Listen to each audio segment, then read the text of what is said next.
This podcast was produced by OAR FM Dunedin with support from New Zealand On the Air.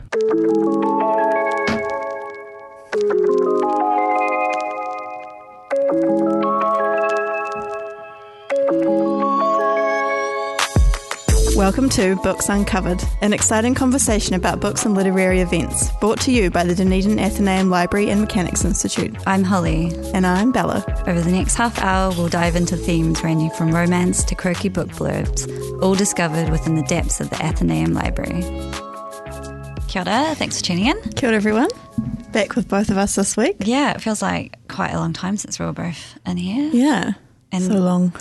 So long. And sadly, we've only got 3 episodes left for this year anyway, but So get your fix while you can. You can listen to our old episodes. Yeah, that's right. If you really miss us. On the OAR FM website or on YouTube as well, actually. Oh, is it on YouTube? Yeah. Wow. Yeah. So today we're kind of covering love. Yeah, we're going to do romance, and then I was like, I don't think the books that I've read are particularly romantic. Are they more not? Just about love, sort of. Matters of the heart. Yeah. Or maybe, it's more of a matters of the heart. Yeah, that's a good one. Okay, cool. Okay, that'd be great. Vibing with that. You've just got back kind of recently from your travels to Melbourne. Yeah, so I was there doing the Literary Programmers Roundtable, which is quite a mouthful of a name. It basically is this thing that the UNESCO Creative Cities put on. So this was the 5th year running, and I got to go there and represent the Athenaeum Library and Mechanics Institute. So it was a full week of meeting different literary organisations and having meetings in the morning. That was the roundtable part, and talking about best practices for programming events. So it was really interesting. There was people from, so there was 7 international people, and there was people from the UK and the US, from Iowa and from Quebec and from Poland.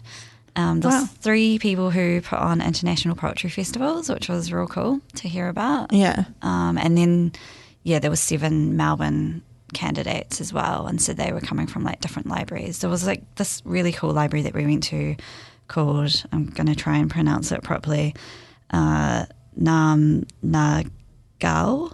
It translates to Melbourne Knowledge, and it's a awesome new library that's been there for 2 years and celebrates First Nations people. Oh, amazing. Yeah. Definitely going to try it. Such a cool. Go there next summer. It's near the Victoria markets, that part of the city.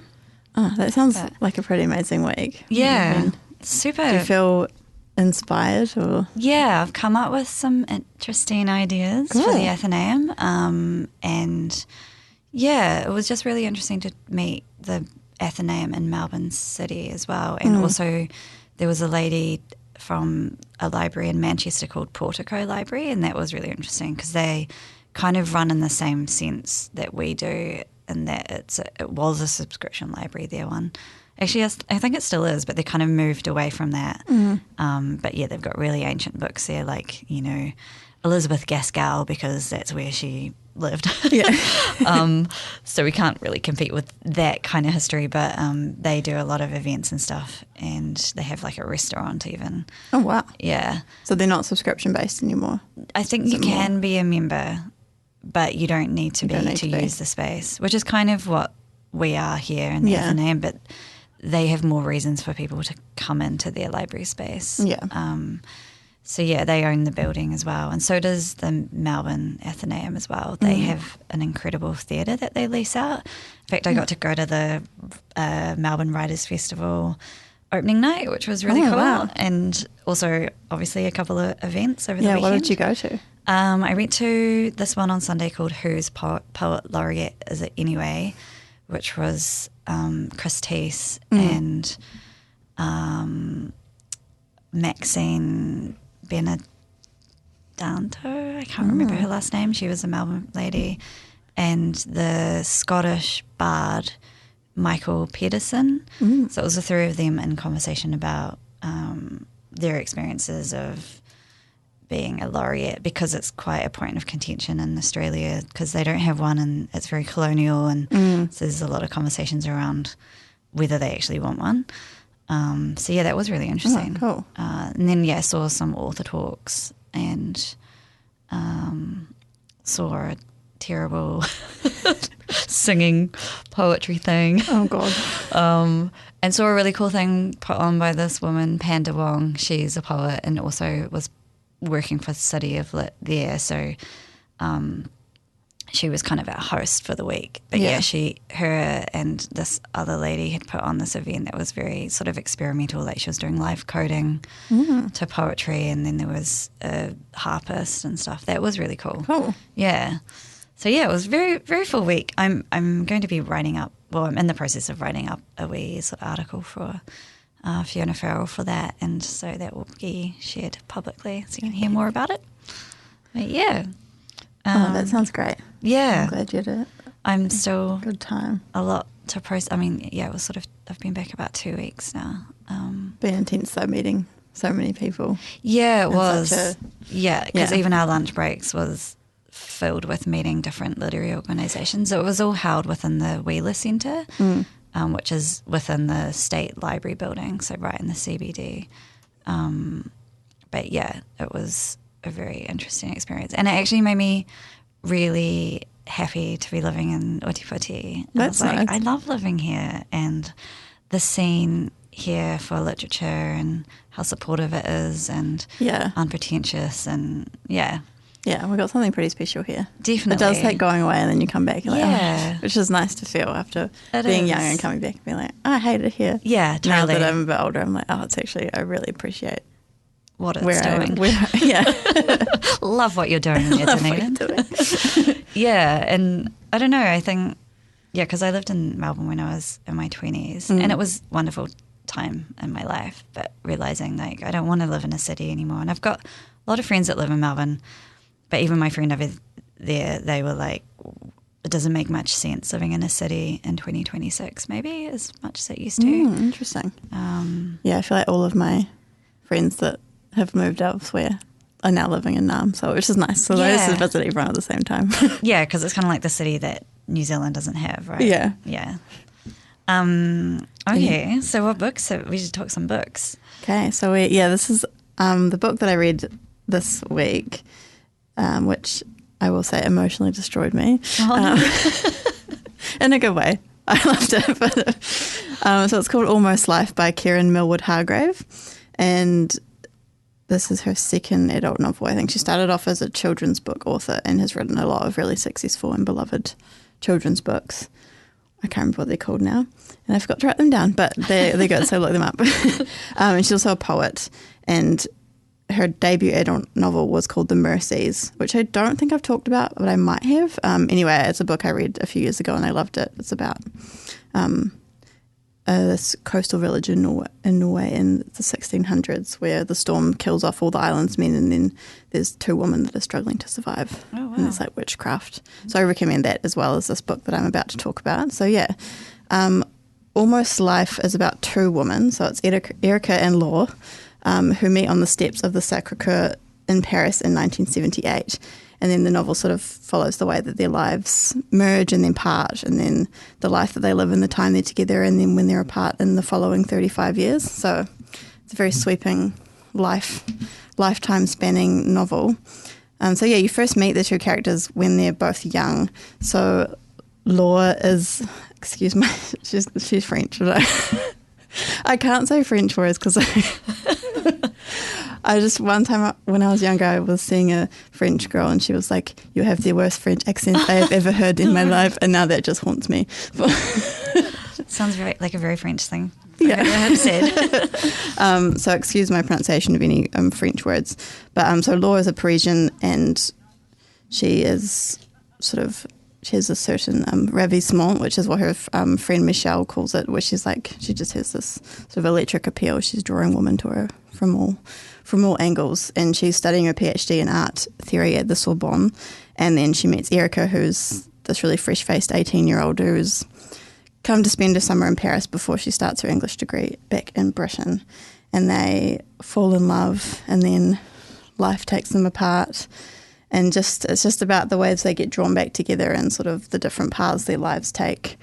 And I really loved it. I've thought about the book every day since I've read it, like a lot, which I haven't had in a while. Even though I've read some really amazing books, this one just really got me. I think I love both the characters. They're really messy and complex. They make terrible decisions, and it's just like I just really saw a lot of myself in them, I think, which is why it really hit me. Yeah, in a way other books haven't. Like being that age. But it's also just throughout all their lives is just like the decisions they make, and the human condition. The human condition, yeah. They're messy, they're complex, and it's like at the beginning one of them seems a bit more straightforward than the other, or like more confident, but then as time goes on, the lines about that start to blur, and it's like, they drink too much, they make bad decisions, they make good decisions. There's like, they have friends and lovers and dramas, and yeah, I really love the way all the characters in this novel are completely fully realised, especially the two leads, but also all their, like, especially Laura's friends in Paris are really beautifully realised, and yeah, she has this amazing queer friend group, and yeah, there's lots of. The book deals with pretty heavy topics like addiction and grief and regret, and as it's set starts in 1978 and then goes up to 2013, I think, is the end of the book. It deals with things throughout queer history like the AIDS crisis. So there's all that going on. It never feels like it's sort of, what's the word, like a cliche used in the novel. It all comes through quite naturally and is dealt with not in a heavy-handed way. But yeah, like historical. It's a historical novel, I guess you could say, and it's like, it's sort of about the choices that they make, and it's about their relationship. Because for Laura, who is a lesbian, the question of their relationship is simpler. Like, she's already really enmeshed in this queer, although they wouldn't have called it that, but life in Paris, and she meets Erica, and Erica realises she's bisexual when they start having this relationship with each other. And yeah, it's sort of, for Erica, it's the question of, in the 70s and 80s, she can see multiple paths of how her life could go, and one of them, like, there's certain ways that are easier than others. So yeah, it's like just dealing with like regret and living with your decisions. I don't know, I just really loved it. Cool. It's almost one that I'm like, I don't really want to recommend it to people because I don't want to hear about it if you didn't like it. We'll take it as a personal insult. Yeah. Although I think, like, I can see a lot of people not enjoying this, but yeah. I also really liked how Paris in the novel is sort of its own character. Like, Laura especially has her own love story with the city of Paris, and like they love each other and they break up, and yeah. The City of Love. Where is the author from? Are they? She's British, so yeah. And so are they mainly writing adult fiction now, or are they sort of doing a bit of everything? I think she's writing adult fiction now. I'm not sure if she's still writing children's novels. But yeah, I watched. I was trying to find. There's not really many interviews about this book, but there was that she's given. But I watched this interview where she was talking about how she really focused on like the child inside her characters, because she's used to writing. That was like her basis in literature. So really seeing how the child of these characters has like really influenced the things they do as adults. So yeah, it's a good character development. Yeah, I think you really see that in this one. But yeah, that was Almost Life by Kiran, Millwood, Hargave. I loved it, but don't tell me if you didn't like it. I don't want to hear it. Only good feedback. Yeah, well, I read a book that had been getting a lot of attention lately. Hang on, I'm going to put my reading glasses on. Called Heart the Lover by Lily King. She's an American writer in her 60s and has all the right education in creative writing. The no, BAs she's in her 60s. Yeah. In my head, I was picturing her like 25 or something. That is what I thought until I looked her up because of the content in the book. So much like your book, it is a tale of love and the characters meet when they're all well, they're all in university. So yeah, it's a tale about love, relationships, and literature, and the ways in which those things fall away and others are everlasting. So it's, yeah, follows the story of a young university student, Jordan, and she's studying literature and creative writing. And one day in class, the professor points out like how clever her essay is, and then the two young guys at the front of the class who are kind of almost like the professor's pet favourite students, the most intellectual young guys, notice her, and then she sort of gets brought into their fold. So it's, I mean, from the get-go, you know it's a story. It's like a love triangle story. And so, yeah, these two young guys, Yash and Sam, I think his name is, yes, actually live in the professor's house while he's away. So they're living in this huge house full of books, and Jordan comes and starts hanging out with them, and then her and Sam hook up in a classic boy meets girl situation at university. And obviously there's all the awkward interactions and literary pretentiousness. Like there's a lot of literary chat in it, which I guess brings the book back from being something maybe it is trying to not do, which is just be a bit of a trashy love novel, maybe. But yeah, Sam's a Christian, her love interest, so no sex before marriage. There's some very racy scenes that go on. And then, as we know, it's a love triangle. Sam falls away from the picture a bit, and Jordan and Yash begin a little bit of a love affair. And yeah, so then the second part of the novel, I think maybe it's in 3 parts actually, but the second half of the book basically is set in the future. You don't really witness what happens, just bang, suddenly they're in their late 40s. Okay. And the 3 of them have all kind of parted ways. And so, yeah, I mean, I guess I don't want to give too much away by telling you what that is kind of focusing on. But I felt like when I landed there, I was sort of like, oh, okay, right, we're in our late 40s now. And Here we are. it was sort of, I mean, I was enjoying the book in the same way that I'd enjoy watching something a little bit trashy on Netflix. Okay. I could really see this being a Netflix show kind of vibes. Yeah, I guess, what else have I written about it? The reviews show that readers absolutely love this book, and that it was a massive tearjerker at the end.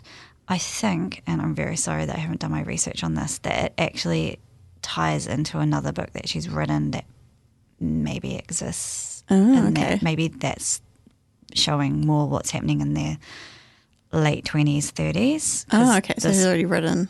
Interesting. I think so, yeah. But yeah, she's had a lot of attention because she's a US writer, and actually this is her 7th book. I saw someone say, yay, finally she's in, like, you know, the UK are finally recognising her as a great writer. And yeah, she's really good at her craft. It is well written. It's clever, I guess. I'm sort of, you know, will I remember this in a couple of years? Probably not. But was I entertained? Yes. Yeah, sort of a light-hearted look into the hearts of 2 people whose love remains despite their lives taking different paths. One of the characters says it's just this long, tender farewell to our youth. So that's kind of at its heart. Yeah, I mean, it's a good, easy read. Yeah. So if you're looking for something kind of light. What we read are quite good partner novels. Yeah, yeah.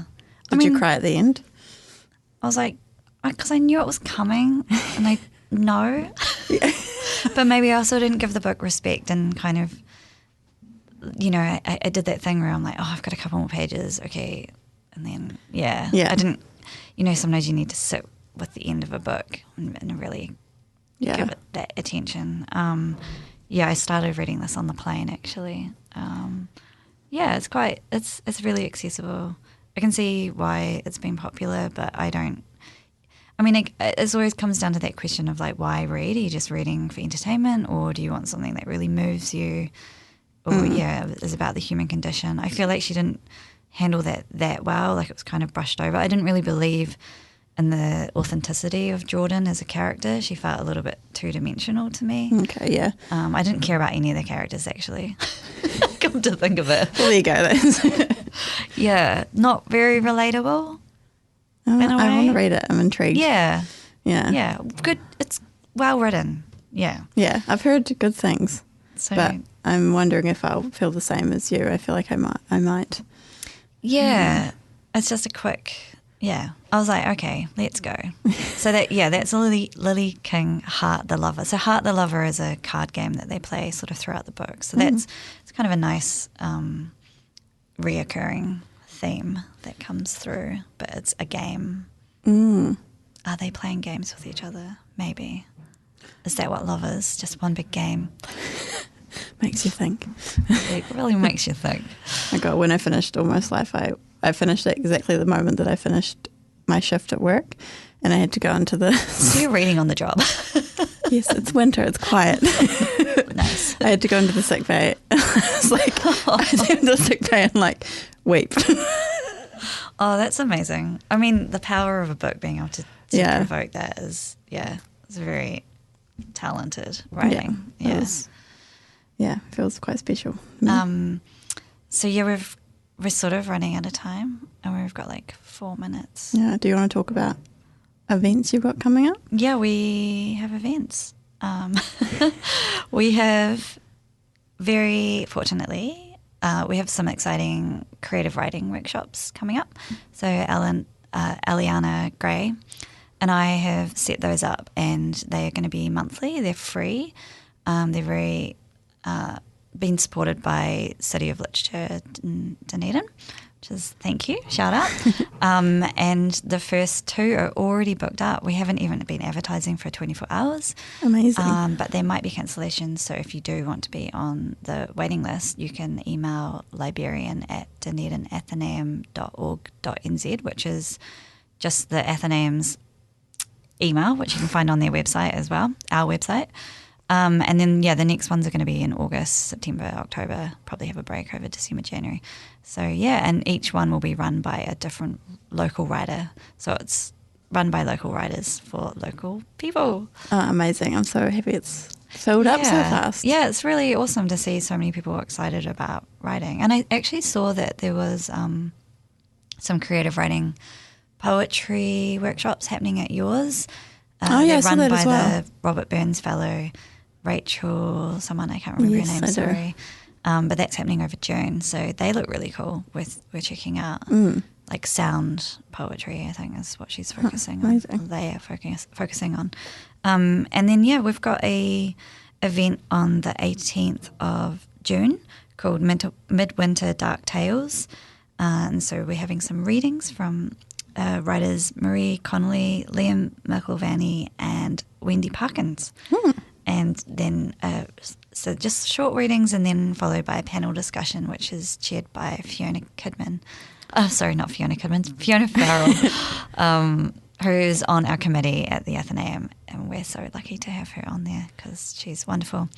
So that's free to attend. Anyone can come. The more details will be on our website for that as well. But that's all we have time for today. Yeah. Thanks for listening. Yeah, and we'll see you back here in 2 weeks' time. Ka kite. Bye-bye.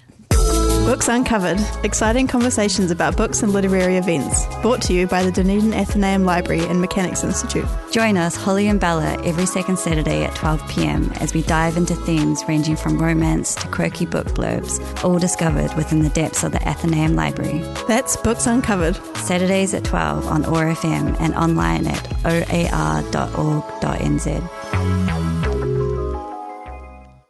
This podcast was produced by OAR FM Dunedin with support from New Zealand On Air.